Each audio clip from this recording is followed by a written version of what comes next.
Are you happy with that performance? No, I don't think we're happy at all. I thought the third period we made a little bit of a push, but the first two periods we made lots of silly mistakes. We played real slow in the first period. Um, yeah, I don't think that we were very happy with that.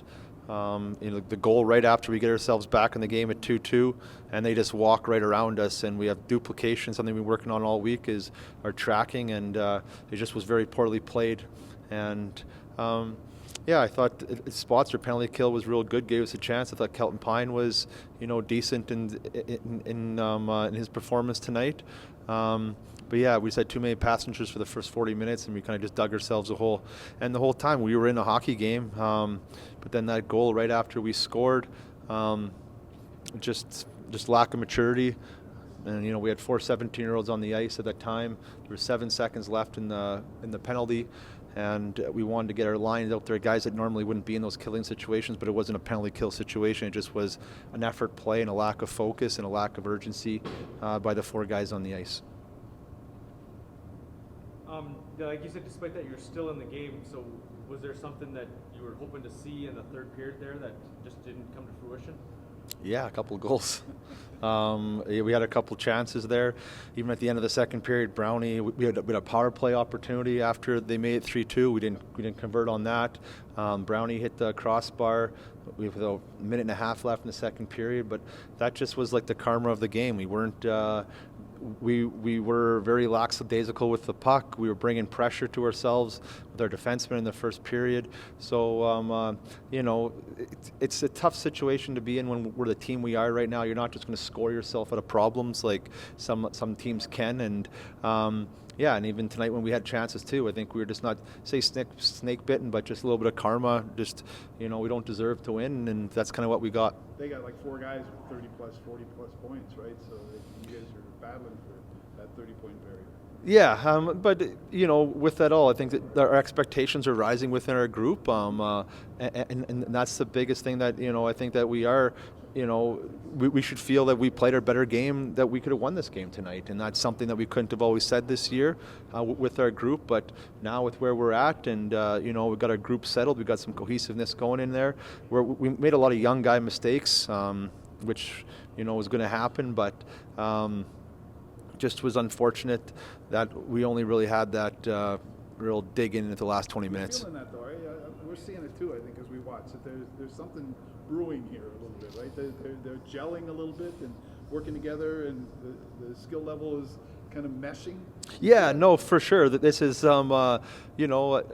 we can't, but I would like to fast forward 1 year right now, and we'd be really happy with our teams. These are, the young guy mistakes we made tonight, and just some of the urgencies that we didn't have tonight. That's what we did with the January 10th deadline. We need to have these guys experience, go through these failures, feel this, this pit in their stomach where we should be beating these teams. And that's something we left, unfortunately we left with that bad taste in our mouth tonight. But I think it's something that says about our group that we are getting better, we are making strides, and it's just a matter of, just learning from these learning lessons. Do you have to coach them different? Are you coaching different? Because the start of this year, that you guys were a lot more like low-key lunch bucket guys, I thought. Maybe I'm wrong on that. And the skill level seems to be increasing. Do you have to coach them differently now? Well, I think that like when you have more skilled players, there comes a little bit more play without the puck. When you're, say, this little lunch pail team, usually your play without the puck has been your survival mode or what's got you to this point. So we got lots of guys who are playing center for the first time, and everyone's played center in Bantam, but playing center at the Western Hockey League level is a completely different position than what they're used to.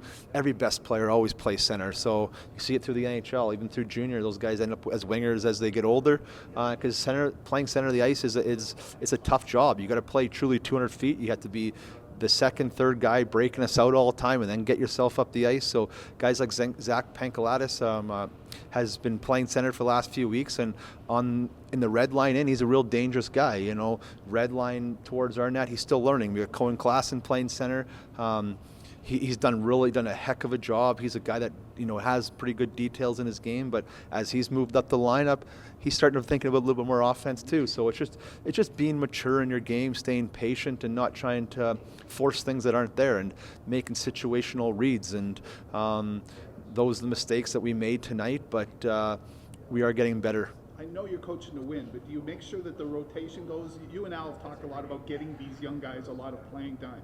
Do you use a little different rotation in your lines? Is it like 4 lines all the time, or do you shorten the bench a lot more? Well, I think for me, we're definitely trying to win. We're definitely not trying to mail it in or just giving people token ice time because this is minor hockey and we think some mom or dad are going to get mad at us. That's definitely not. They might get mad at Al or yell. The agents might get mad at Al. But no, we believe in 4 lines. I believe in 4 lines, and when you can get 4 lines, to play a certain brand of hockey, you look at Carolina Hurricanes, Boston, Vegas, teams that are perennial good teams the last 5-6 years. It's 4-line hockey, especially when we ask them to play that up-tempo, speed, aggressive game. It's hard to shorten your bench, and right now we don't have really anybody at this age level that can score sort of the problems, say like Musha had last year with Furcus. He could stay on the ice for 2 minutes and he'd end up with a goal. So yeah, and sometimes too. But for us, we believe in our lineup. We feel we're a better team and we can roll 4 lines. We feel that we can start to put pressure and really try to implement the identity of our game, and we have 4 lines going. It's just sometimes, unfortunately tonight, we didn't have 4 lines going. We had too many guys that were taking nights off, and it's that's just all about us learning to be mature and just take these learning lessons this year and make sure we're ready for the back half of this year and into next season. My last question: I'm doing a feature on McNutt. He sounds like a great outdoorsman, hunter fisher guy, pilot. Yeah. Do you know much about him? Do you know what he's like? Yeah. Ephraim McNutt, I would say, is like an onion. He's got lots of layers to him. The more things you peel away, the more things you learn about him. But he's an excellent kid. He's super mature. It's unfortunate he's only been here for a short period of time, but I've leaned on him lots when it comes to leadership, especially with Babcock out, us not having Spencer and Whitey's the only 20-year-old. But he's come in here. We have had some real good conversations on leadership and what my expectations are, and and he's given me some of his ideas too on things that he's learning, because in the end it's got to be a give and take, and we're both learning and working together here. But yeah, Ephraim's going to be he's going to be a big piece of our team going forward, and he already is a big piece. How long's Babcock out? He's got like a appendicitis thing. We're kind of trying to get it calmed down here, so hopefully it's only a short. We're got him on some pills right now, so it's only a short period of time, and hopefully he's back next week sometime. One more for me.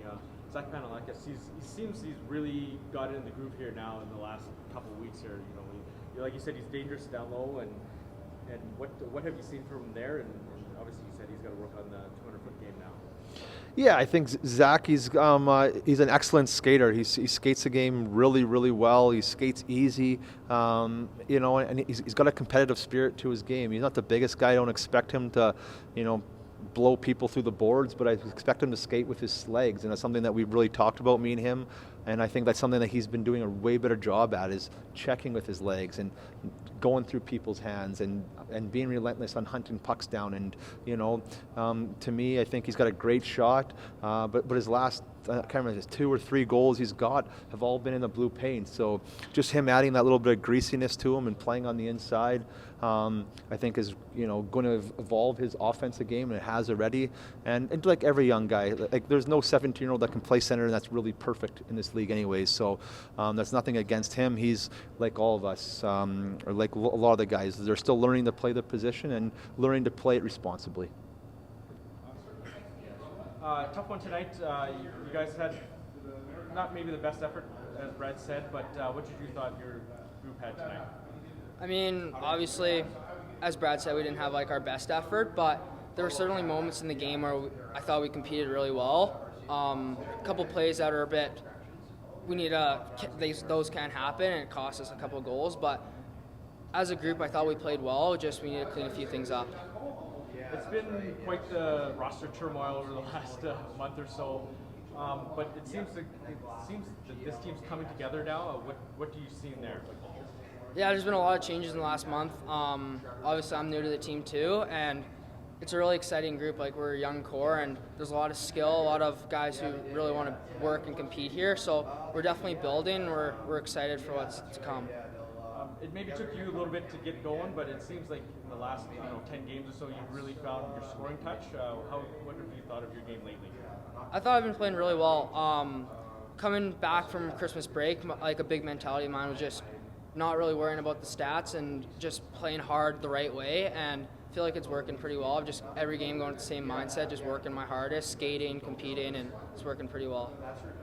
Brad mentioned that he's really talked to you about skating and starting to work on that 200-foot game. How do you think that's come along? Definitely, I switched to center. I was left wing, and now obviously there's more responsibility in the D zone. You got to support the D, more skating, and I feel like each game I'm getting better, so I'm really happy with how it's going.